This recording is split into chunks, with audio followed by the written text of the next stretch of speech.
The projector starts, and so begins this episode of Movie Nights and Matinees, the podcast for people who enjoy movies from when we actually had to go to the movies. I'm your host, Bill Groves, and this is episode 30.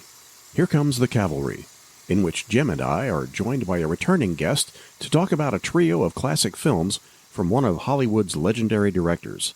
So, everybody saddle up and let's ride.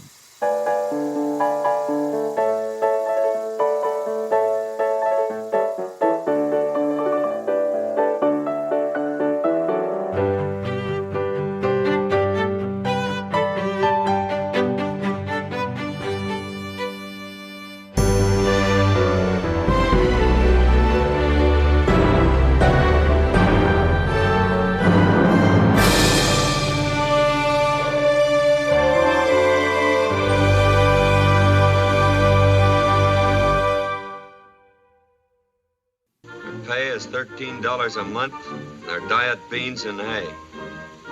Maybe horse meat before this campaign is over. Fight over cards or rot-gut whiskey, but share the last drop in their canteens. Faces may change, their names, but they're there. They're the regiment, the regular army. Now and 50 years from now. Hi, everybody. Thanks for listening.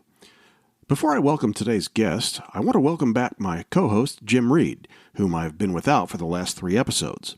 Initially, that was due to his being at the Kansas Silent Film Festival. So, Jim, welcome back. Good to be back. Before we launch into today's topic, do you want to kind of give us a recap on the festival and its highlights? Yeah, we had some really interesting films. We ran the 1926 film with an all-black cast called The Flying Ace, about World War I aviation. And it was really interesting. I'd never seen that before. You know, I run the 16 millimeter films, which some of them are 16 millimeter. Any of the new restorations, of course, are always on video. But so I only ran 3 prints this year. And one of them was Lilac Time, which is something that had always escaped me. I'd never gotten to see it.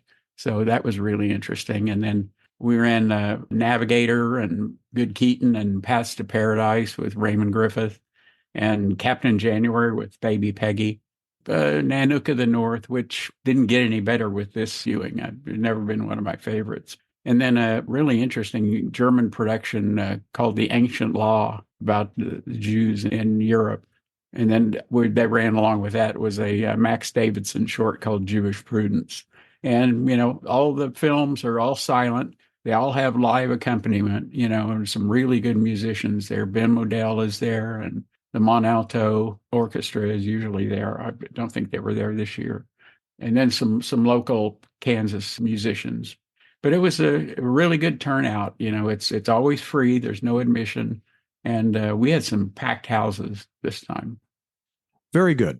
It's good to have Jim back, and it's equally good to welcome back a guest from last year. When I last spoke with Michael Blake, it was with regard to one of his 2 major cinematic passions, Lon Chaney. Today, we're going to explore his other passion, director John Ford. As it happens, Michael has just published his latest book, which focuses on Ford's Cavalry Trilogy, starring John Wayne. The book is esoterically titled The Cavalry Trilogy: John Ford, John Wayne, and the Making of 3 Classic Westerns. So, Michael, welcome back to Movie Nights and Matinees. Thank you. Great to be here. So I should begin by asking, because we covered this in regard to Lon Chaney, but what was it that spawned your interest in and appreciation for John Ford as a director? Well, it started when my dad took me to a roadshow matinee performance of Cheyenne Autumn at the Pantages Theater. And it was a Western, so as a cowboy crazy kid, I was happy. Cavalry, Indians.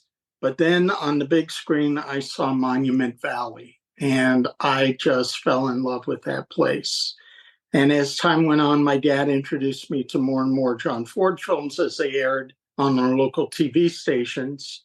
And he'd explain things about Ford and tell me about Ford. And before I knew it, I was hooked on Ford. And I still am. I think he is the greatest American cinema director there is. And he's got 4 Oscars to back that up. Total of 5 nominations. One he didn't win for was Stagecoach in 1939.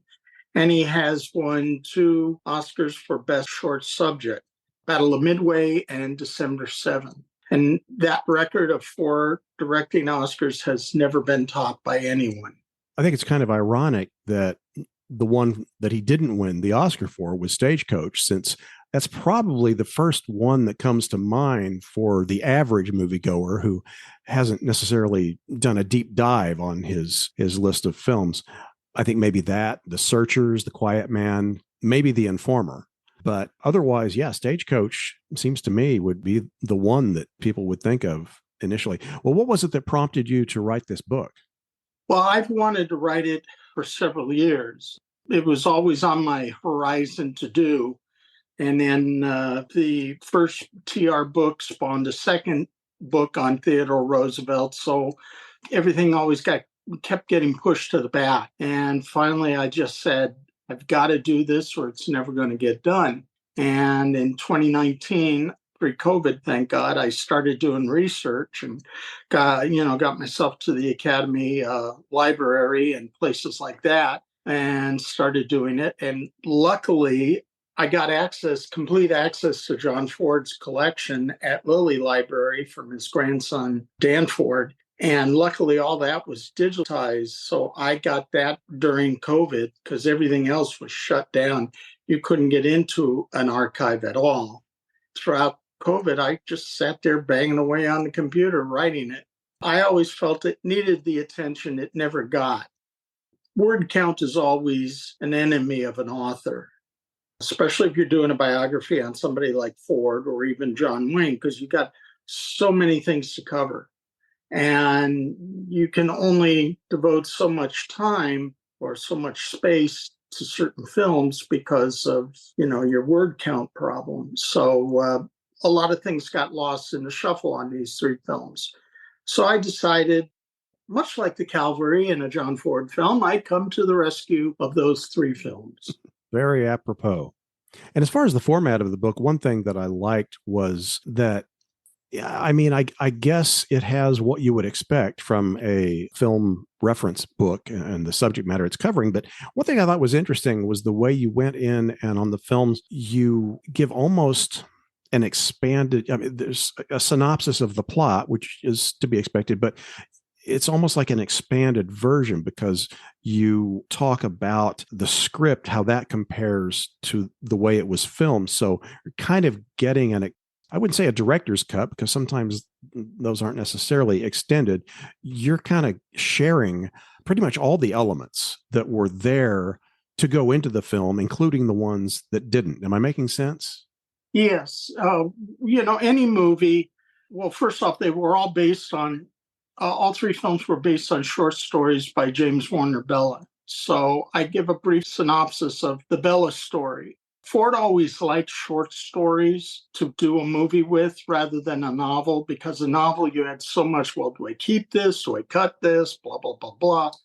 With the short story, you got a basic theme here. And then he and the writer can build upon that and expand the storyline, expand the characters, give more flesh and bone to the characters, if you will. So he always liked the short stories to base movies off of. So I use that. And then, of course, every time you see a script, it's going to change. My God, I can't tell you how many times on Spider-Man 3, we must have run the gamut of rainbow pages. The original script is all in white pages. Then they revise, say, a scene. So then those scenes become kind of a pink page. And then they revise this, and then it becomes yellow. And then it becomes blue. And, before you know it, you do have a rainbow of colors. Not so much in Ford films. Pretty much what was in the script was in the script. And Ford went along, as Wayne always said, he could come along and pull out pages of dialogue and just get to the meat of the scene. And it made so much sense. And there was things in the script that probably along the way while he's filming, he goes, this is hurting the rhythm of the film. Let's drop the scene. Or he shot it and then went back and thinking, said, no, let's cut this. Like a great case in point is Fort Apache. Shirley Temple goes to ask some of the other officers' wives to help furnish their headquarters. And so they bring in all sorts of things. And Guy Kabee brings in this chair for Henry Fonda to sit in. And he said, yes, it's very nice. And he sits in the chair, and the chair legs go out from underneath him. Later in the scene, when Henry Fonda comes home, he finds the whole place furnished. He goes to sit down in that chair. Same thing happens to him, and he has to be helped out of the chair. Well, the joke is Henry Fonda getting stuck in the chair.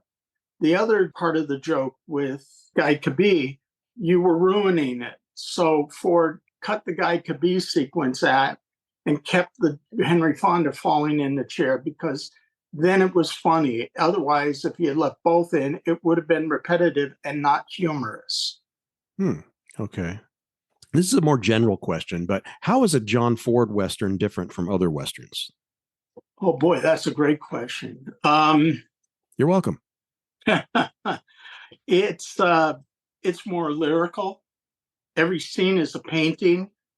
It has a certain rhythm to it that other films don't. He doesn't go into major close-ups. He avoids all that stuff. He shoots the film in his head originally. He'll come in and go, okay, I'm going to do this scene. We're going to do a master shot. Then we'll cut to a 2-shot, and that's it.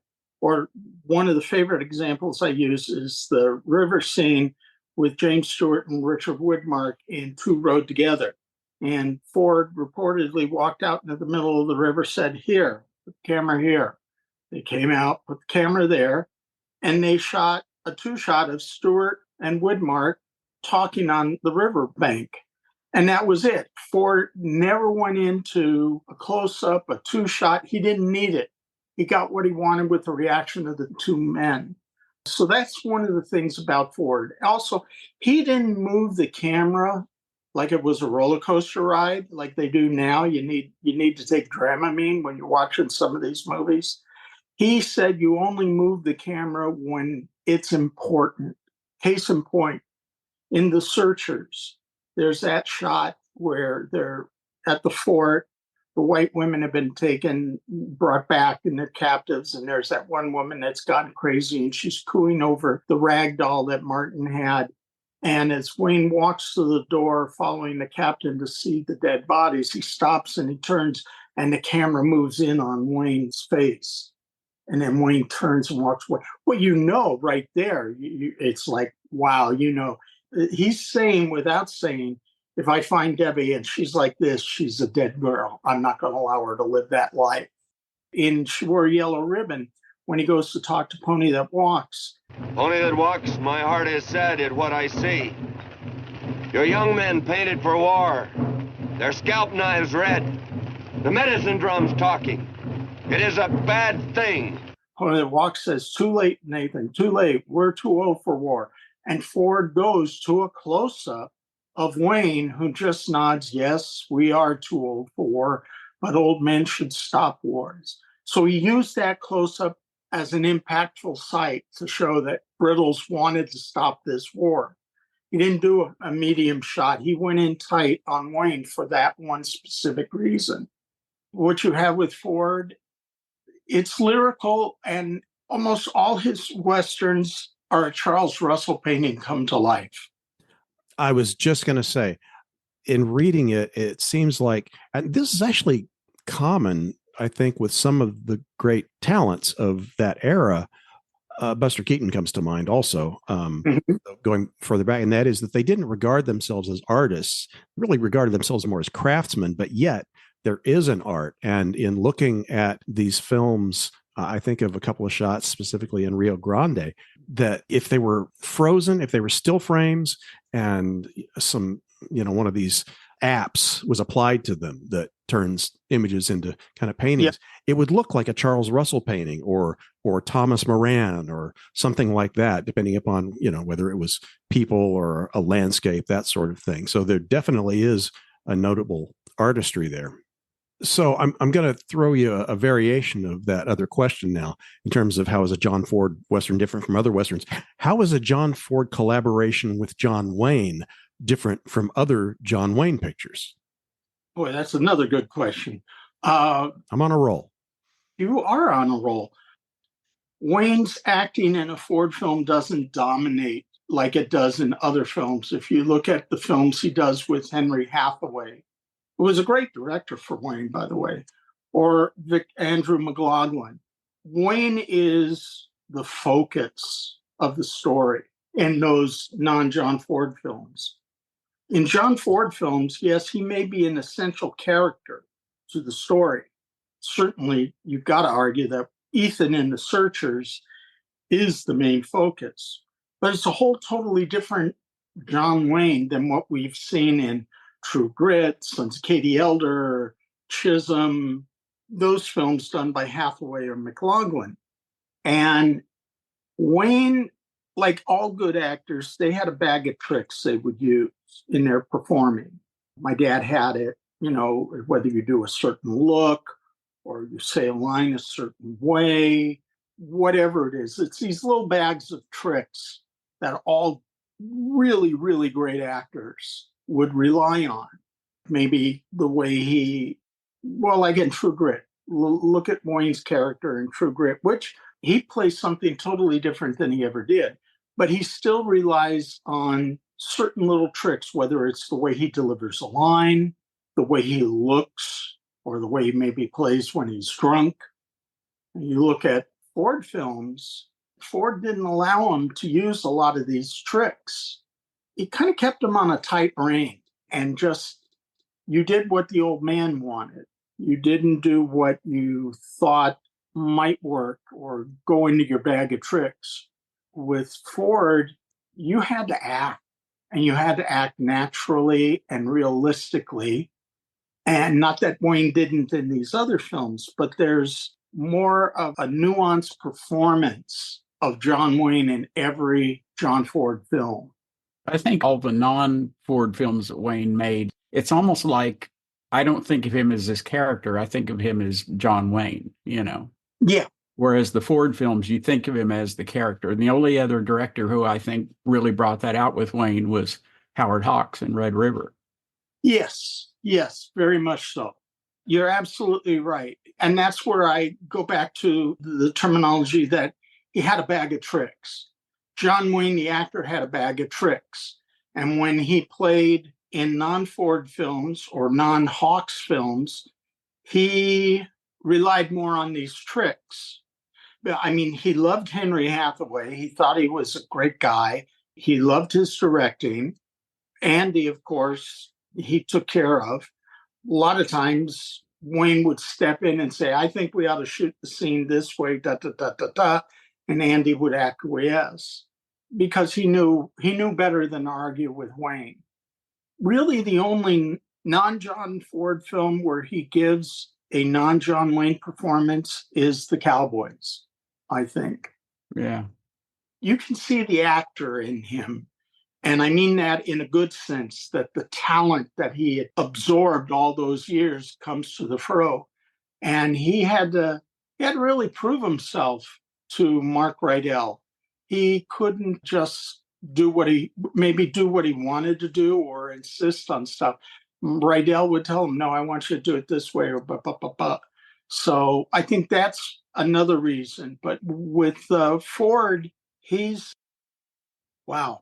Boy, it's almost kind of, it stumps me in a way to try to describe it, but Ford made him act without acting, if that makes sense. You can see that from the get-go in Stagecoach. I don't think he would have given as good a performance even with Howard Hawks at that point, because I don't think he was that confident in himself as an actor in a big film. He was used to doing the B films, and now he is playing the major leagues. But Ford was the right man to introduce him to Hollywood and give him his stardom. Yeah, you used a phrase earlier that I know a lot of people would kind of choke on, getting kind of on their, as you might say, high horse, and that is referring to John Wayne as a good actor. I believe that. May not have been a great actor in the sense of an Olivier or an Al Pacino or someone who showed an amazing versatility. But the thing is, even though John Wayne was playing John Wayne, you always believed him, the conqueror notwithstanding. Oh, Temujin, under his heel the cowering nations, in his arms the unconquered woman. He took what he wanted when he wanted it. Borutai meets his fire with ice, matches his fury with flame. Your hatred will kindle into love. Before that day dawns, Mongol, the vultures will have feasted on your heart. That's not a given that you can play yourself and be believable on screen. But he did. I'm going to come to his defense in The Conqueror. Even though it was an awful film, he doesn't phone it in. He put something behind it, even though that dialogue just really limited him. You do well, Kumlik, for while I have fingers to grasp a sword and eyes to see, your treacherous head is not safe on your shoulders, nor your daughter in her bed. But he gives his best performance that he can with the material he's got. But granted, yes, that and Jet Pilot, I can't watch either one of them. But Wayne trusted Ford implicitly. If Ford said to John Wayne, jump off that rock, John Wayne would jump off that rock. You know, there was a trust there. And you don't have that in a lot of director-actor relationships now. You might say it with Scorsese and De Niro, but honestly, I think De Niro's past his prime. I think most of the time lately in the last 20 so years, maybe the exception of Heat, he basically phones things in, I feel. And yes, Wayne was never going to be a threat to Laurence Olivier, but Laurence Olivier could never be John Wayne. That's very true.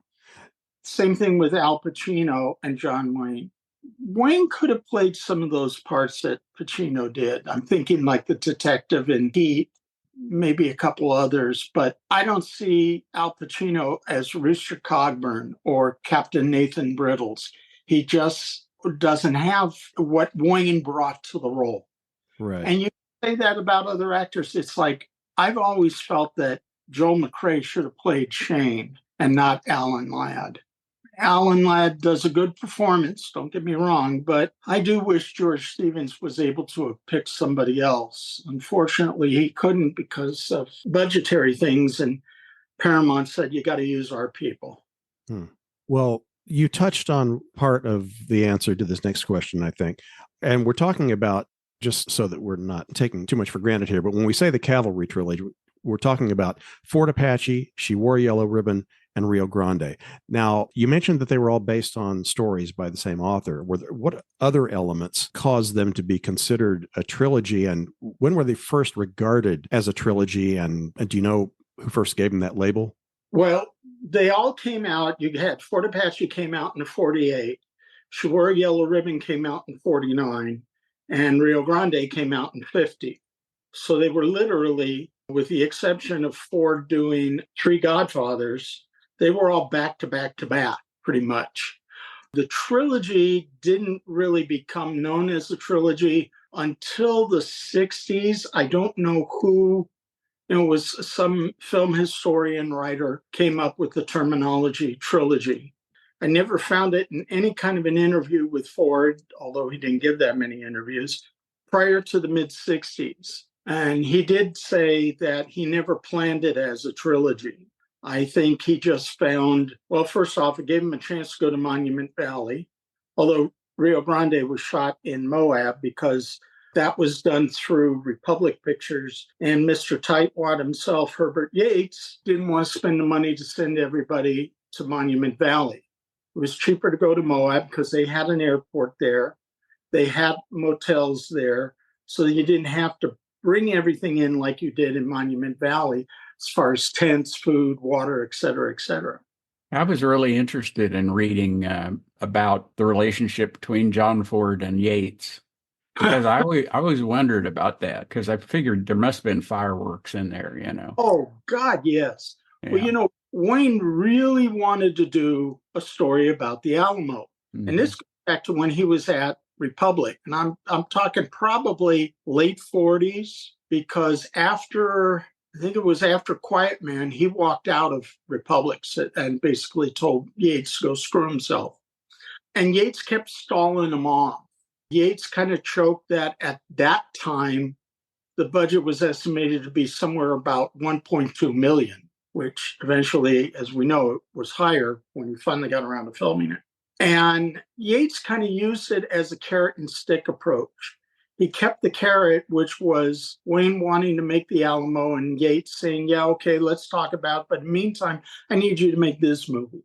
And he kind of baited Wayne along. And then finally it got to a point where Yates flat out told him no. And then as the ultimate screw you, after Wayne has left Republic, Yates turns around and makes The Last Command, which is not a bad little movie about the Alamo. And that really infuriated Wayne and just fanned his flames to say, okay, I'm going to make the Alamo movie, which despite its preachy dialogue and some things not being terribly accurate, I still think it's a very, very good film. Was it well directed? Not bad. I often wonder, my God, what if Ford had done it? Yes, he did shoot scenes in the film that are in the film, but boy, what he could have done with that movie. But the thing, like you say, with Yates, yeah, it was very volatile. Even in the case of Rio Grande, Wayne was supposed to get participation check, a percentage check of Sands of Iwo Jima, which came out in 1949. And Yates didn't deliver on it. So they were filming Rio Grande at Republic, and one day Wayne refused to come in. And he told Ford why. So Ford is sitting there with everybody on the set. Nothing gets turned over. The second day, nothing's happening. And Yates comes down and says, why aren't you filming something? And Ford basically said, well, I'll start filming when you pay my star. And Yates got the message. Wayne got the check, and he was back at work the next day. So yeah, it was hardly a love relationship between Yates and Wayne, and certainly the same can be said for Yates and Ford, especially when it came to doing Quiet Man. Oh boy, yeah, they really locked horns. Now, these were not the only cavalry films that John Ford made. He made two others that I'm aware of, one of which starred John Wayne. They were done later, The Horse Soldiers, and then Sergeant Rutledge. How do the films of the Cavalry Trilogy, how are they distinctive from those later cavalry films? Well, Horse Soldiers is all Civil War, and the ending falls flat. Really kind of a letdown, It's a real letdown. Really good movie. It was interesting, too, the part where you were talking about when they ran the screening of The Quiet Man, and Ford just had the projectionist cut it off at 111 minutes. Yeah, because he didn't want to let, he said, well, you said 2 hours, there we go. He got the message across to Yates. And Yates drove him crazy because while Ford's over there filming The Quiet Man, he's sending Ford telegrams saying, everything's so green. So, geez, you're dealing with an idiot, Yeah. That kind of reminded me of the story about when Ford was directing a film at Goldwyn in the 30s, and some junior executive from Goldwyn, because he didn't allow executives to come down to the set, and some junior executive got down to the set and came up and told him that he was running like about 2 pages behind where he should be at this point of the shooting, And so Ford was like, oh, well, I'm sorry. Could somebody bring me the script?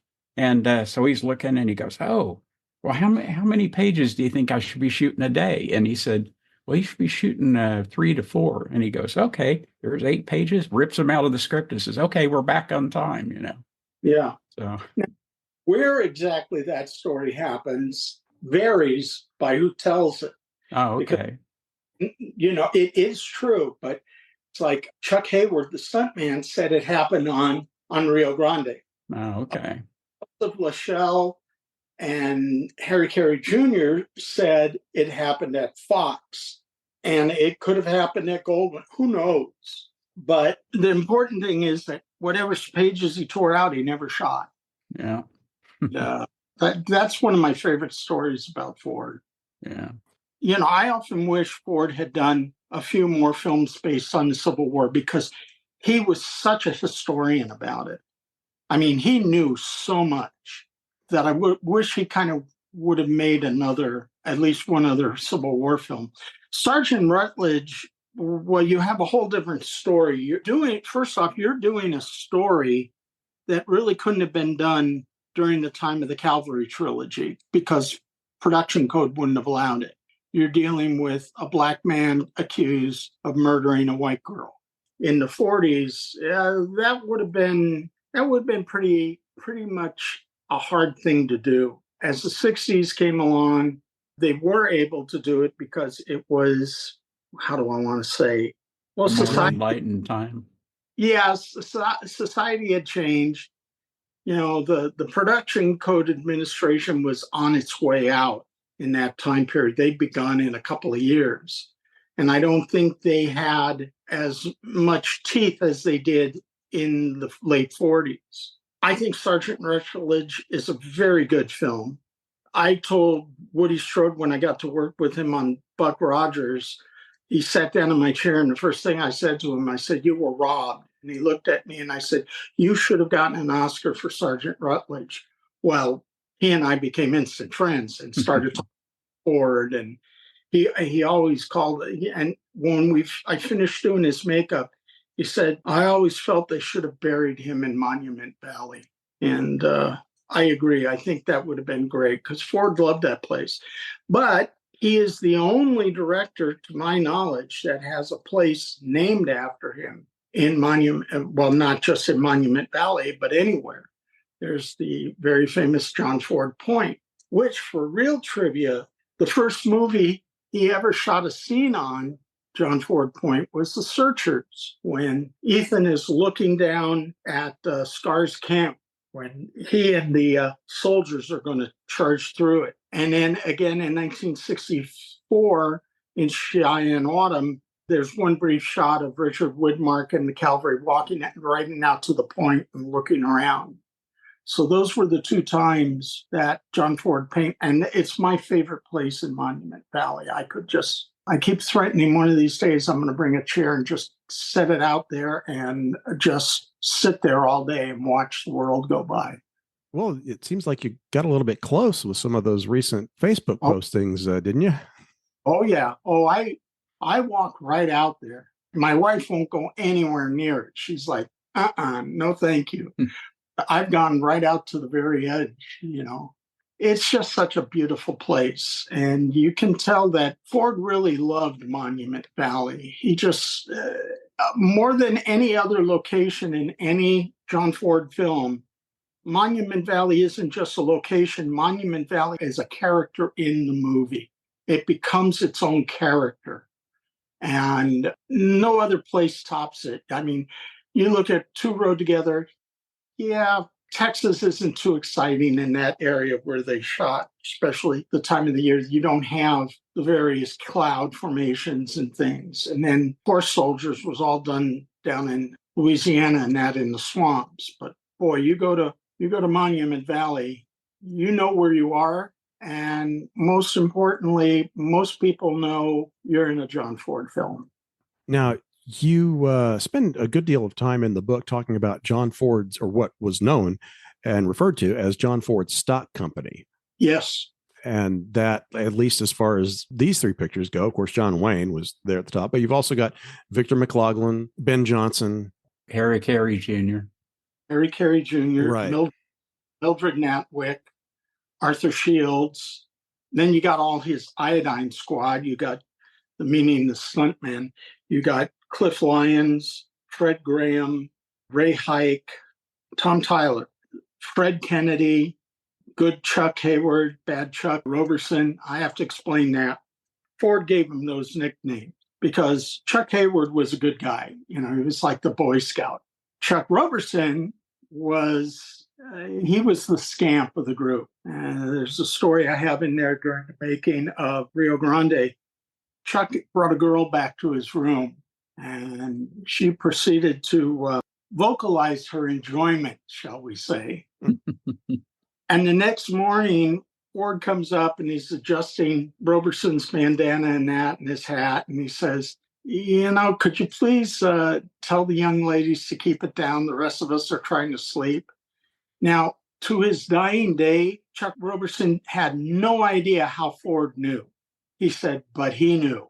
He knew everything that went on that set, on any set. But that's how Chuck Roberson got his nickname Bad Chuck. Was Chuck Hayward the same guy who was in The Stuntman? No. I remember it was Chuck. Yeah, Charles Bale. That's who it was. Right. He played Chuck Barton, but Charles Bale, he had been a stuntman for many, many years. Right. And see, in order to do stunts in movies, you had to be a member of Screen Actors Guild. That's why almost all those guys, not almost, but all those guys, they did stunts, but they also could do dialogue. In Rio Grande, Chuck Hayward got hurt. He was to do a drag off a horse. As he starts to take the fall off the horse kicked him in the head, and he had a concussion and a fractured skull. So they sent him to a hospital, and then he came back. But by then, Republic Pictures took him off and put him on disability, workman's comp. And Ford was livid, just livid. And he called up Republic and said, you don't dismiss an actor. I dismiss the actor. I need him here. Well, what Ford did is he kept him on salary for the run of the film, and Chuck couldn't do any stunts. So he gave Chuck the part of one of the officers in the film. There's a scene where Maureen O'Hara is ironing some clothes, and there's two officers there. One is Peter Ortiz, and the other is Chuck Hayward. And he thanks her for the coffee, and her time goes off. So he had this little part that he did. That was Ford's way of keeping him on salary and making money. Yeah, you talk about his loyalty to people who he worked with or worked for him. And that was something that really stood out to me. Now, another element that struck me in watching these three was the amount of music interwoven through the films, and especially Rio Grande. I mean, that one, it seems almost qualifies as a musical, given the number of songs that are in there, mostly rendered by Sons of the Pioneers, featuring Ken Curtis. Sir, the traditional singers would like to sing. The regimental singers. That's just what I was going to say, sir. The regimental singers would like to sing a traditional song, sir, for himself. Very good, Quincannon. Carry on. Donnelly, sing it, blast you. Well, Herbert Yates never saw a Western he didn't think would be better with music, especially singing cowboys. The first two, the score is by Richard Hagman, who, for trivia folks, he actually appears in The Three Godfathers as the saloon piano player towards the end of the movie. Hagman's score can be effective or can be overused, but I found in the two films, both Fort Apache and in Yellow Ribbon, his score works very, very well.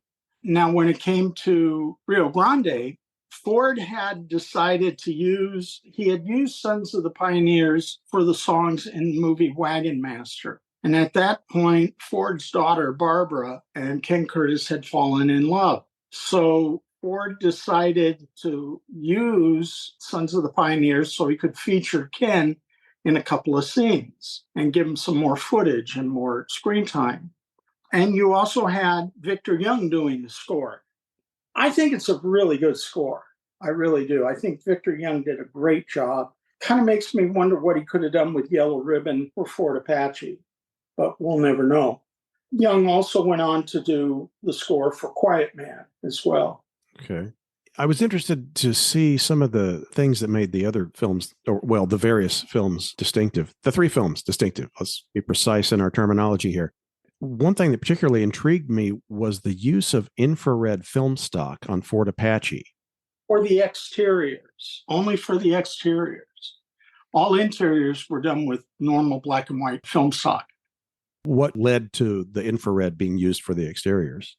Well, they originally wanted to shoot in Technicolor, and they couldn't because of the budget. They were constrained and couldn't do it. So Archie Stout suggested, the cinematographer, he suggested, well, look, we could use this black and white infrared for your exteriors, which will make the clouds stand out more against the screen and give it a certain depth that you wouldn't get with normal black and white. So Ford said, sure, let's do that. Ford loved shooting in black and white.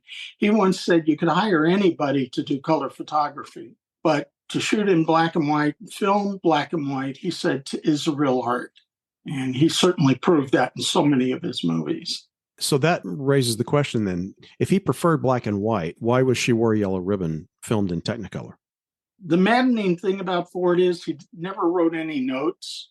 If he didn't talk about it to his grandson, whose recordings I listened to, you're kind of, well, first off, on Fort Apache, John Wayne, Henry Fonda, and Shirley Temple were getting $100,000 each for the film, $10,000 a week. So right there, you got $30,000 in your budget. In Yellow Ribbon, you only had Wayne getting $100,000. Everybody else got less, so they could do it that way. And I think Ford wanted to shoot in color. He certainly says in that one note to James Warner Bella, he says that, it had never been photographed in Technicolor and that it would really stand out. Yeah, he says here, Monument Valley had never been shot in Technicolor, adding it should be breathtaking. Well, he was right about that. So, and it was just another way to sell the film. It just wouldn't be another black and white Western. It would stand out in Technicolor. And Ford knew that valley so well that he knew what areas look good at morning, what areas look good in the afternoon, what areas look good in the afternoon and late afternoon. So he knew how to take advantage of the lighting there. So I think that's the reason. I think he wanted to shoot it in Technicolor. And it was also a good marketing ploy. Yeah. Very good ploy. Yeah, that makes sense. Well, jumping back to Fort Apache, again, another one of the stories that stood out to me was Ben Johnson. Now, Fort Apache was his first film for Ford? Fort Apache is his first film with Ford. He was working as a wrangler / stuntman. Matter of fact, he doubled Henry Fonda in certain scenes writing-wise. Like when Thursday is going back to his command to make their stand against the Apaches, and he's bouncing along in the saddle. That's Ben. That's not Henry Fonda. So he did that. But then on Fort Apache, what won him the loyalty of Ford was they were shooting a scene out at Corrigan Ranch where they're come to pick up the dead bodies and repair the telegraph line. And an Indian shot goes off. And John Agar says, leave everything, let's go, let's take off. And the Agar and one of the sergeants ride up on a horse and then the wagon follows. And it's a 6-up wagon, meaning there's 6 horses pulling the wagon. And there's a different angle that's looking to the left as the wagon comes up this narrow road and then makes a sharp right turn. And as it does, you can see that the wagon's left rear wheel starts to leave the ground. And then it cuts to another shot in Monument Valley of the wagon going full out. Well, what audience did not see was that wagon actually flipped on its side and the horses went wild. The driver lost control of the lines. The horses were dragging the wagon with 3 stuntmen and it was heading for a rock wall. And if the horses kept going where they were going, they would have been seriously injured or killed, and so would have the stuntmen. In most cases, you have always off camera, you will have 1 or 2 wranglers mounted on horses when they're driving a wagon or a buckboard or something. So if the actor or the stunt guys lose control for some reason, they can jump in there to help. Well, Ben was doing just that. He was right by the platform where the camera was up, and he saw what happened, and he spurred his horse right in. He got to the lead horse on the left, and he grabbed him by the bridle, and he stacked the horses up, meaning they ran into each other, but they didn't get hurt, and prevented the wagon and the horses from smashing into the rock wall. Ford gets off the camera parallel, and he says to Ben, he says, you'll be well rewarded for that. And Ben always figured, well, I guess I'll get some more stunt work. Well, about a week later, he's called into Ford's office at the RKO Culver Studios, or the old Selznick Studios, as it was known. And he hands Ben a manila envelope that wasn't sealed. And he says, I want you to have your lawyer look at this. Well, since it wasn't sealed, Ben opens it up and he sees a 7-year contract with Argosy Productions, Ford's company. He said, I got down to the bottom part of the first page where it said they'd pay me $5,000 a week. He said, I reached over, took a pen from Ford's desk and signed it right away. And that's how Ben Johnson became Ben Johnson, the movie star. And I gather part of Ford's stock company for a period of time. A short period of time, yeah.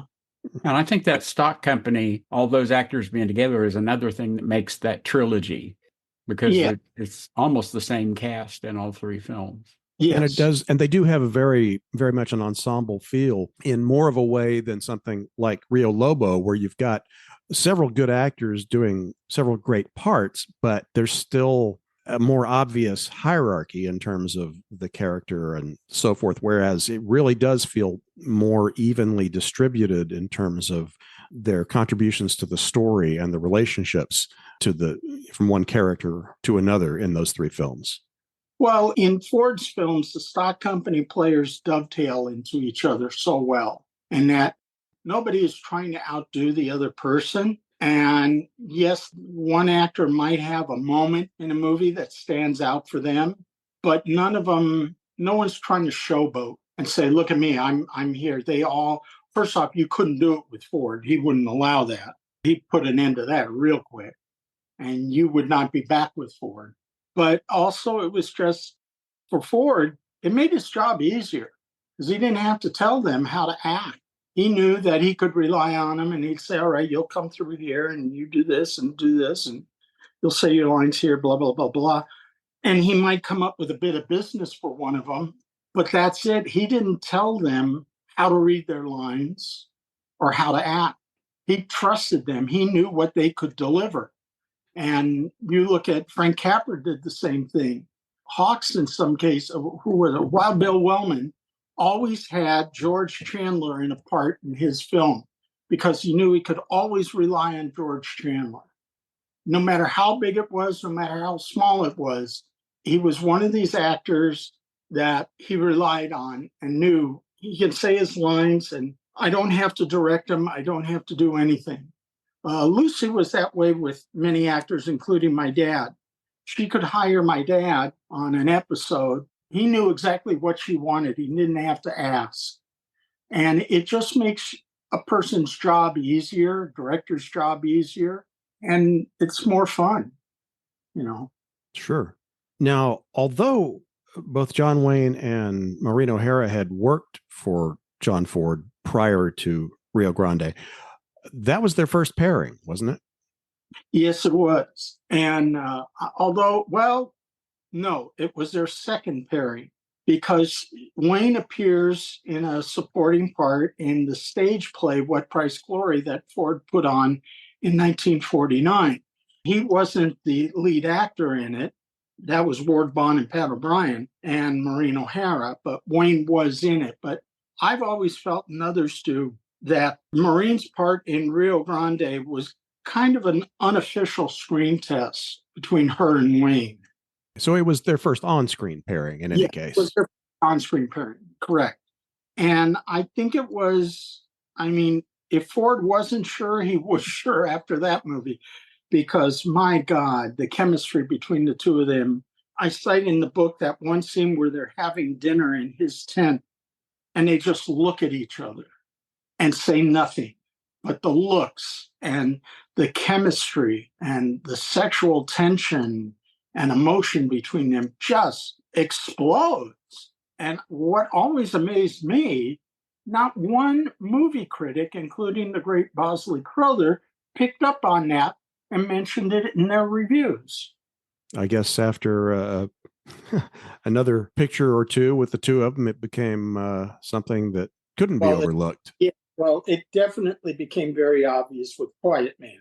And but yeah, they just had such a great chemistry together. Wayne always said O'Hara was a great guy. She was one of the gang. Which of the three films would you say was the most challenging to film and or complete? Well, in one respect, Fort Apache was because they were in Monument Valley in July. Mhm. That can get up to over 100 degrees. And out in Simi Valley, where the fort set was built at Corrigan Ranch, that also got up to 100 degrees. So that there, and they also had some occasional dust storms that showed up in Monument Valley during the location shoot there. So that was taxing on people. I think out of all of them, Yellow Ribbon was one of the easiest shoots they ever did. And again, in Moab, when they were doing Rio Grande, they were there again in the summer. And I remember Harry Carey Jr. and Claude Yarman Jr. telling me, they said the thing they remember most about Moab was the heat. Claude Yarman said, well, at least it wasn't humid like it was in Florida for the yearling. But he says, yeah, it was hot. And they were in military uniforms and that.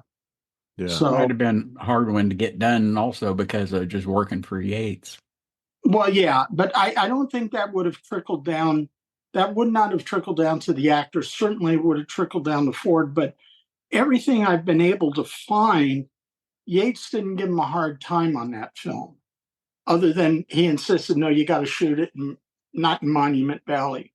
But Ford got even. He had Harry Goulding bring 60 Navajo men with him to play the Apaches, including two of his favorites, Many Mules and Jack Stanley. They were in every film Ford did from Stagecoach, anytime they shot in Monument Valley. Yates pretty much left them alone because he just said, I need a black and white Western, and it's got to be shot. The only time where I think he had any problems with Yates was when he refused to pay Wayne his money for Sands of Iwo Jima, his percentage. And Wayne just walked off the set, and Ford didn't care. He agreed with him. So, of the three films, is one more highly regarded than the others? And by the same token, do you have a personal favorite of the three? Well, my personal flat out favorite is She Wore a Yellow Ribbon. That movie and The Searchers are tied as my number one favorite films. I love She Wore a Yellow Ribbon. Obviously, the Technicolor does a lot for it. And as I was writing this book and writing about Yellow Ribbon and looking at Wayne's character in that, I grew to love it more because I could relate to Brittles being forced to retire from a job you love. In my case, I just decided enough was enough. It was time to get out of doing makeup. I just could understand Wayne's character so well, and that there was so much for me personally that I identified with.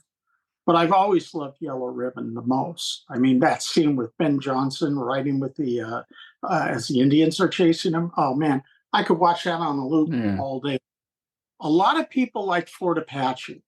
It's taken me a while to warm up to Fort Apache. I do like it. I do respect Ford's filmmaking of it.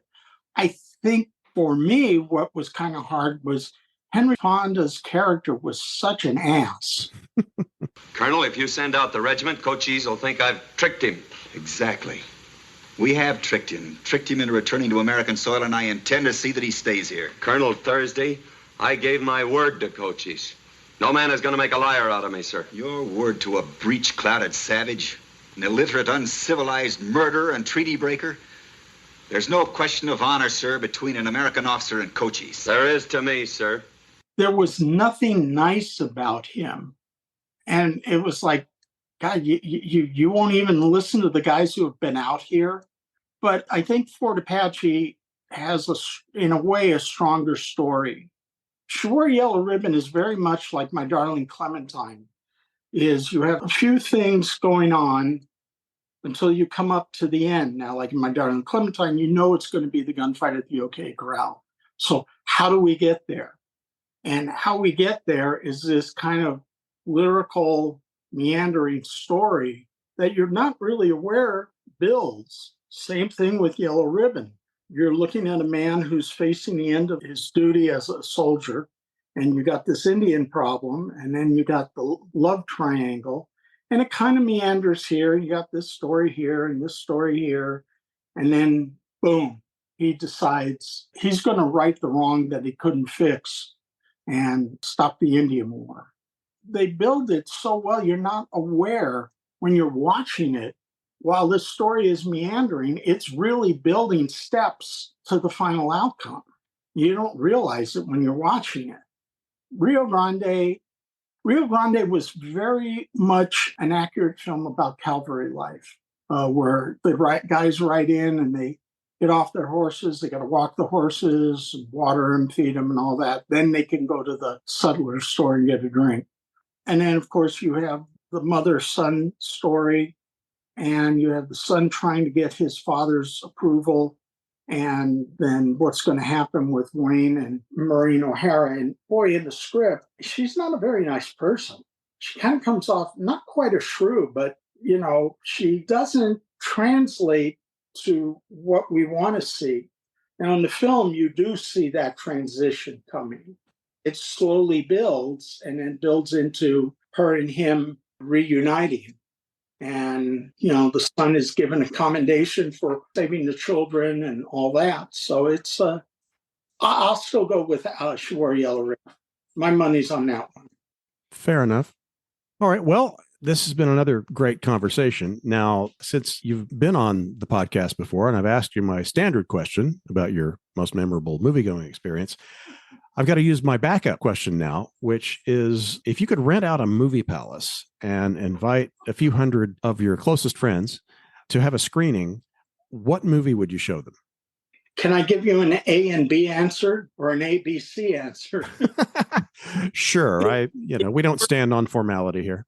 If you were asking me about Lon Chaney, I would say either Tell It to the Marines or While the City Sleeps. While the City Sleeps, he plays a police detective. Wonderful film. Even though it's missing a reel, it doesn't hurt the story. My B and C films, I would actually make it a double feature. And it would be The Searchers and She Wore a Yellow Ribbon. Sit through both of them. Tough duty, I know, but they'll get through it. Well, if you're there, providing an introduction or a Q&A afterwards, then I'm sure there would be no problem with that. Sounds good. Well, Michael, it's been great having you back on to talk about this. And again, we're talking about your new book, The Cavalry Trilogy, John Ford, John Wayne, and the Making of Three Classic Westerns. Very much a worthwhile read for anyone who has any interest whatsoever in Westerns and John Wayne and John Ford, or just a good read on cinema history. So, Michael, once again, thank you for joining us on Movie Nights and Matinees. I'm always glad to be here. It's always a joy to talk movies with you. Thanks, Michael. And you too. Of course, you can find an Amazon link to Michael's book on the bookshelf page of the podcast website, and links for the 3 films that make up the Cavalry Trilogy can be found on the screening room page.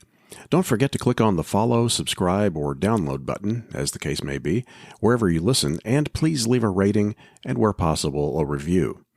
And remember to visit the Movie Nights and Matinees Facebook page, where you can leave more detailed comments or questions and find additional material related to the podcast episode topics and sometimes classic movies in general. I look forward to having you join us in a couple of weeks for episode 31. You see, this is my life. It always will be. There's nothing else. Just us. And the cameras. And those wonderful people out there in the dark.